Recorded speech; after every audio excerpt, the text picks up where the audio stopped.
నమస్తే, welcome to PMR TV. This is Sampath. ప్రస్తుతానికి మనం శివశక్తి ఫౌండేషన్లో ఉన్నాం. మనతో పాటు కళ్యాణ్ అన్న మనతో ఉన్నాడు. కొన్ని విషయాలు కళ్యాణ్ అన్న అడిగి తెలుసుకునే ప్రయత్నం చేద్దాం. అన్న నమస్తే. అన్న నమస్తే, జై శ్రీరామ్. ముందు ఒక విషయం అన్న, మీరు బీజేపీ పార్టీకి సపోర్టా లేకపోతే హిందుత్వానికి సపోర్టా? మేము హిందుత్వానికి సపోర్ట్ అన్న. బీజేపీ కూడా హిందుత్వానికి సపోర్ట్ చేస్తే మేము బీజేపీకి సపోర్ట్ చేస్తాం. హిందుత్వానికి ఏ పార్టీ సపోర్ట్ చేస్తే దానికి మేము సపోర్ట్ చేస్తాం. హిందుత్వానికి సపోర్ట్ చేస్తాం. కాంగ్రెస్ చేస్తే కాంగ్రెస్ కూడా సపోర్ట్ చేస్తాం. కానీ బీజేపీ వాదం ఎక్కువ ఉంటుంది కదా హిందుత్వంలో. అదే నేను అంటారు. అవును, అందుకే కాంగ్రెస్ నాయకులు కూడా అందరూ జై శ్రీరామ్ అని అది మన అపీజ్మెంట్ పాలిటిక్స్ పక్కన పెట్టి వక్ఫ్ బోర్డుకి మేము కూడా మద్దతు ఇస్తున్నామని కాంగ్రెస్ ఎంపీలు అందరూ కనుక వక్ఫ్ బోర్డుకి మద్దతు ఇస్తే మేము కాంగ్రెస్ పార్టీకి కూడా సపోర్ట్ చేస్తాం. వాళ్ళు చేయకపోతే కాంగ్రెస్ పార్టీకి సపోర్ట్ చేయం. ఏ పార్టీ అయితే హిందుత్వ ప్రయోజనాలకు అనుకూలంగా ఉంటుందో ఆ పార్టీకి సపోర్ట్ చేస్తాం మేము. అది మాది హిందుత్వ వాదం. బీజేపీ వాదం, కాంగ్రెస్ వాదము లేకపోతే బీఆర్ఎస్ వాదము కాదు. ఒక ఆస్తిని మనం గుంజుకునే అధికారం అనుకుంటుందా? ఏ ఆస్తిని మీకు తెలుసు? అది ఏ ఆస్తో చెప్పండి. మీరు క్లియర్ గా అడిగితే నేను క్లియర్ గా చెప్తా. ఏ ఆస్తి? వక్ఫ్ బోర్డు బిల్లుని సవరించాల్సిన అవసరమే ఉంది. ఖచ్చితంగా సవరించాలి. మీకు తెలీదా? మీరు జర్నలిజం లో ఉన్నారు. బోడుప్పల్లో మీ ఆఫీస్ ఎక్కడ? అదే సపోజ్ అనుకోండి, బోడుప్పల్లో 6,000 కుటుంబాలు కేవలం వక్ఫ్ బోర్డు అనేటటువంటి ఒక రాజ్యాంగ వ్యతిరేక చట్టం వల్ల రోడ్డు మీద పడ్డాయి. మరి దాన్ని మీరు సమర్థిస్తారా? కర్ణాటకలో 400 మంది రైతులు రాజ్యాంగ వ్యతిరేకమైనటువంటి వక్ఫ్ బోర్డు వల్ల రోడ్డు మీద పడ్డారు. దాన్ని మీరు సమర్థిస్తారా? కొనంబం అనేటటువంటి ఊరు కేరళలో 600 మంది రైతు కుటుంబాలు వాళ్ళ 405 ఎకరాల భూమిని కోల్పోయారు కేవలం వక్ఫ్ బోర్డు వల్ల. దాన్ని మీరు సమర్థిస్తారా? ఇప్పుడు రైతులకు, సామాన్య ప్రజలకు వ్యతిరేకంగా ఉన్న చట్టాన్ని మనం ఎట్లా సమర్థిస్తాం? దాన్ని సవరించాల్సిన అవసరం వచ్చింది. లాక్కోవడం అనేది ఏంటి? మీ డెఫినేషన్ చెప్తే నేను దానికి సమాధానం చెప్తాను. మళ్ళీ డెఫినేషన్ దగ్గరికి వెళ్తున్నారు. డెఫినేషన్ 1995లో వక్ఫ్ బోర్డుకి సంబంధించిన ఒక బిల్లు తయారు చేశారు. అప్పటి నుండి ఆ బిల్లు ఆ మతం వాళ్ళకి చెందిన ఆస్తిగా పరిగణించబడింది. ఎందుకు సడన్ గా వక్ఫ్ బోర్డు సంబంధించిన బిల్లును సవరించి ఆ వాదానికి సంబంధించిన, ఆ మతానికి సంబంధించిన కొన్ని లక్షల ఎకరాల భూములను తీసుకోవడానికి బీజేపీ ప్రభుత్వం ప్రయత్నిస్తుంది? అది చాలా పచ్చి అబద్ధం. ఫస్ట్ 1995లో చేసిన చట్టమే చట్ట వ్యతిరేకం, రాజ్యాంగ వ్యతిరేకం. మీరు రాజ్యాంగాన్ని నమ్ముతారా నమ్మరా? దాన్ని ఫాలో అవుతారా? ఫాలో అవ్వాల్సిందే. రాజ్యాంగం ప్రకారం ఏదైనా భారతదేశంలో 2 వర్గాల మధ్య, 2 కంపెనీల మధ్య, 2 పార్టీల మధ్య సమస్య వచ్చినప్పుడు ఎక్కడికి వెళ్ళాలి? రాజ్యాంగం ప్రకారం కోర్టుకి వెళ్ళాలి కదా. ఈ వక్ఫ్ బోర్డులో కోర్టుకి వెళ్ళే ఆప్షన్ లేదు. అది రాజ్యాంగ వ్యతిరేకమా కదా? 1995లో ఏ పార్టీ ఉందన్నా? కాంగ్రెస్ ఉంది. తర్వాత ఎప్పుడు బీజేపీ ఎప్పుడు వచ్చింది? 96లో వచ్చినట్టు. మరి ఎందుకు అప్పుడే బిల్లును సవరించలేదు?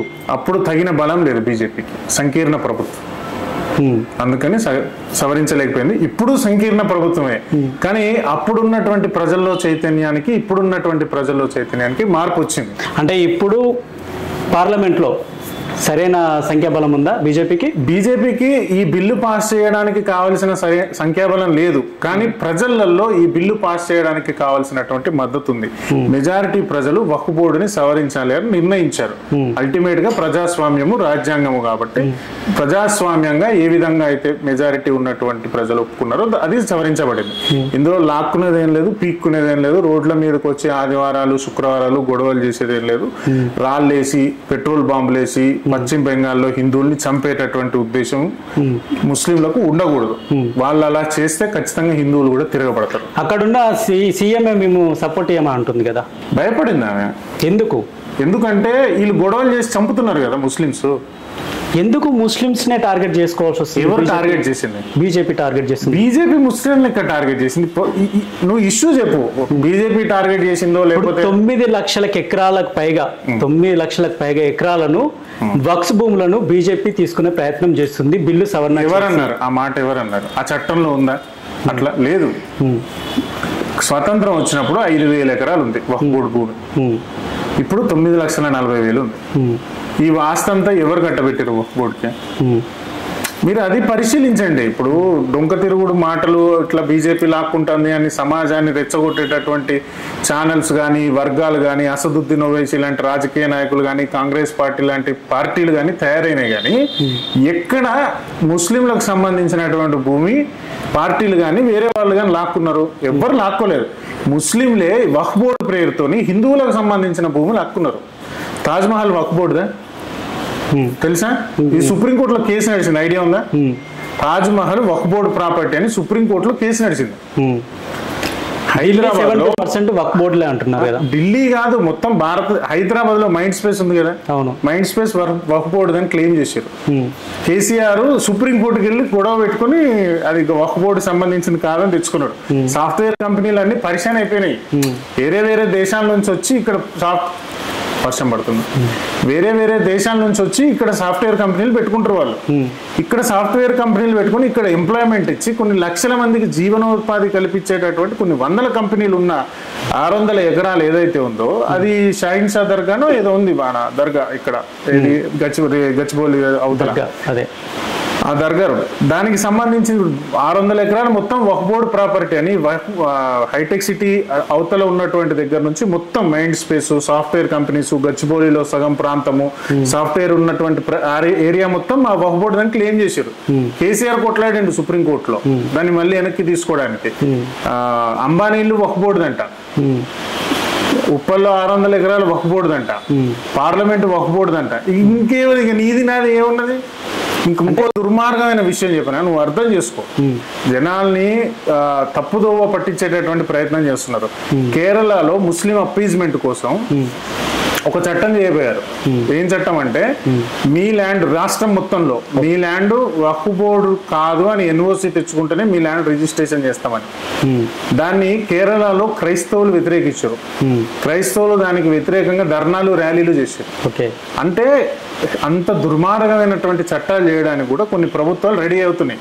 మన ల్యాండ్ ఆంధ్రాలో మన బోడుప్పల్లో జరిగిన విషయం ఏంటంటే 2020 వరకు రిజిస్ట్రేషన్స్ అయినాయి. 2020 నుంచి రిజిస్ట్రేషన్స్ ఆపేసారు. ఎందుకంటే అది వక్ఫ్ బోర్డు ల్యాండ్ అని వాళ్ళు నోటిఫికేషన్ ఇచ్చారు. మరి 20 వరకు ఉన్నటువంటి 30-40 సంవత్సరాలు అందులో జీవిస్తున్నటువంటి 6,000 కుటుంబాల పరిస్థితి ఏంటి? దాన్ని ఎవరు గమనించాలి? అది వక్ఫ్ బోర్డు ల్యాండ్ ఎట్లయితుంది? దానికి ఆధారాలు ఉన్నాయా? లేవు. పోనీ ఆధారాలు లేకుండా వాళ్ళు క్లెయిమ్ చేస్తున్నారు. దీన్ని కోర్టుకెళ్ళి ఛాలెంజ్ చేద్దామా? కోర్టుకెళ్ళి ఛాలెంజ్ చేసే అవకాశం కూడా లేదు. మరి అది రాజ్యాంగ వ్యతిరేక చట్టమా కాదా? చెప్పు. ఎస్ సార్ నో చెప్పన్నా. మీరు చెప్పాలన్నా. మేము ఏం చేస్తామంటే ఇన్ఫర్మేషన్ లాగడానికి మేము ప్రయత్నిస్తాం. ఇన్ఫర్మేషన్ బోల్డ్ ఇచ్చేసిన నేను ఒక కామన్ మ్యాన్ గా రాజ్యాంగ వ్యతిరేకం చట్టమా కాదా అని అడుగుతున్నా నేను. అది ప్రజలను అడిగితే కూడా బయటకు వచ్చేస్తుంది. సరే నేను అనేది ఏంటంటే ప్రజలు కామెంట్ పెడతారు, నువ్వు కూడా జెన్యూన్ ఉన్నా ప్రూవ్ చేసుకోవాలి కదా.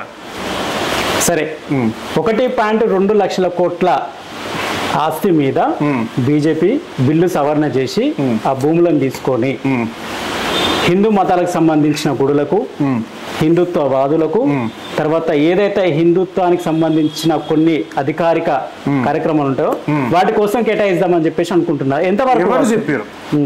ఆ మాట చెప్పిన వాళ్ళు ఒక స్టేట్మెంట్, ఇప్పుడు న్యూస్ ఉండాలి, లేకపోతే ఒక ఆర్టికల్ ఉండాలి, లేకపోతే ఒక జీవో ఉండాలి, ఒక ఆర్డర్ ఉండాలి, ఒక పేపర్ ఉండాలి కదా కనీసం క్లెయిమ్ చేయడానికి.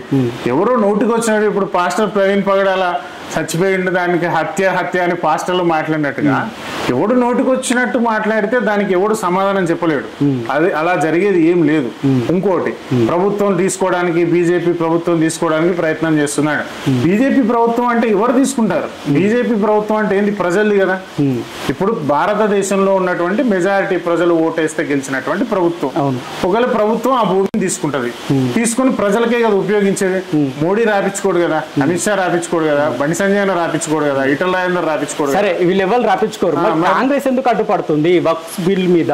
అప్పీజ్మెంట్ పాలిటిక్స్ అంటారు. కాంగ్రెస్ ఇప్పుడే కాదు, స్వతంత్రం వచ్చిన రోజు నుంచి ఈ రోజు వరకు ముస్లిం అప్పీజ్మెంట్ పాలిటిక్స్ చేయడమే వాళ్ళ పని. హిందువులను కులాల వారీగా విడగొట్టడం, హిందువుల జీవితాలను నాశనం చేయడం, ముస్లింలను అప్పీజ్మెంట్ చేసి వాళ్ళ ఓటు బ్యాంక్ తయారు చేసుకోవడం కాంగ్రెస్ పని. హిందువులను కులాల వారీగా విడగొట్టడం అనేది కాంగ్రెస్ అంటున్నారు. కానీ కొంతమంది బీజేపీ కూడా ఈ కుట్రలో భాగమే అని అంటున్నారు. అయితే బీజేపీ కొన్ని రాష్ట్రాలు అట్లా ఎప్పుడు చేయలేదు బీజేపీ. సరే, బీజేపీ స్టాండ్ నేను తీసుకోవాల్సిన అవసరం లేదు. స్వధర్మో నిధనం శ్రేయ పరధర్మో భయావహ అని మన ధర్మాన్ని మనం పాటిస్తే బాగుంటాం, వేరే ధర్మాన్ని నెత్తి మీదకి ఎత్తుకుంటే పాడైపోతాం అన్నట్టుగా బీజేపీ కూడా తెలంగాణలో లాస్ట్ ఎలక్షన్స్ 2023 ఎలక్షన్స్ లో కులాల వారీగా విభజించే ప్రయత్నం చేసింది. బీసీ సీఎం యాక్చువల్గా అది దాని స్వధర్మం కాదు బీజేపీకి. బీజేపీ స్టాండ్ హిందుత్వం. నువ్వు హిందుత్వం అనే స్టాండ్ మీద నిలబడితే కనీసం ఒక 35-40 సీట్లు వచ్చాయి.